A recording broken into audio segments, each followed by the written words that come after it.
Telangana assembly వాయిదా పడింది. 5వ రోజు ఏకంగా 18 గంటలకు పైగా శాసనసభ జరిగింది. సోమవారం ఉదయం 10 గంటలకు మొదలైన శాసనసభ అర్ధరాత్రి 3 గంటల 15 నిమిషాల వరకు సాగింది.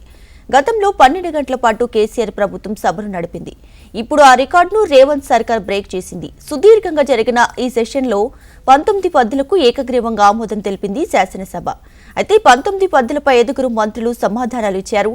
ఇవాళ ఉదయం 10 గంటలకు అసెంబ్లీ సమావేశాలు తిరిగి ప్రారంభమవుతాయి.